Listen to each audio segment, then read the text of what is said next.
பல்லு வலியா? என்ன பல்லு வலி? என்ன செய்யணும் அதுக்கு? மாத்திரை வாங்க காசு வேணுமா? சாப்பிட காசு வேணுமா? மனசு இருந்தா சோறு வாங்கி கொடு, இல்லாட்டி ஒரு அரை கிலோ அரிசி வாங்கி கொடுமாங்க. எந்த ஊர்? சென்னையில் வெளிப்பநாட்டு பற்றி சென்னை தெரியுமா? சாமி ரொம்ப கன்றாக பிடிச்ச ஊருமா. நாங்கள் சாப்பிட எந்த ஊர்? வெளிப்பநாட்டு அது எங்கிட்ட இருக்கு?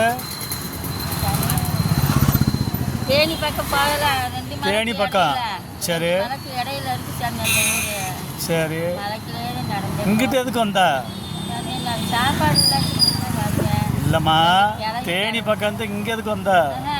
தேனி போகிற இடையில இருக்கு அந்த ஊர். இப்படி போகணும் சாமி. எங்கிட்டு போனா? ரெண்டு மலைக்கு இடையில போகணும். இல்லைம்மா, தேனியிலேருந்து இங்கே எதுக்கு வந்தா? ஊர்லேருந்து வந்து அதே எதுக்கு வந்தா? அரிசி வாங்கிட்டு போவேன். அதனால வாங்கி கொடுப்பாரு. இங்கே வந்து அரிசி வாங்கிட்டு போவியா? அதனால வாங்கி கொடுப்பாரு சாமி. சரி அரிசியாக தேவையாச்சு சாமி. சோறு வாங்கி கொடுங்க வாங்கி போவேன். சாப்பாடு இங்கே வந்து தான் வாங்கிட்டு போவா? அங்கேனா வாங்க முடியாதா?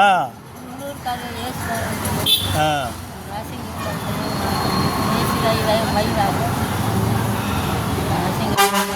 அதனால சோறு வாங்கி. என் மகன் மகா இல்லையா? ஒரு மகன் மெட்ராஸுக்கு போயிட்டு வச்சாங்க. சரி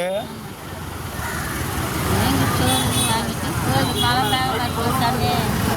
சோறு வாங்கி ஆள் கொடுத்தா கொஞ்சம் போயிடு வச்சாங்க. சரி சோறு சாமி கெட்டமா நல்லா இருக்கும். சோறு சாமி கட்டிகள் கூட துணியிலமாக தங்கக்குள்ள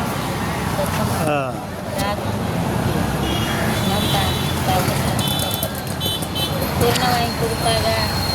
அரிசி வாங்கி கொடுப்பாங்க. சரி இந்த அரிசி வாங்கிட்டு போகிறதுக்கு அரிசி வாங்கி போய் சாப்பிடுவியா?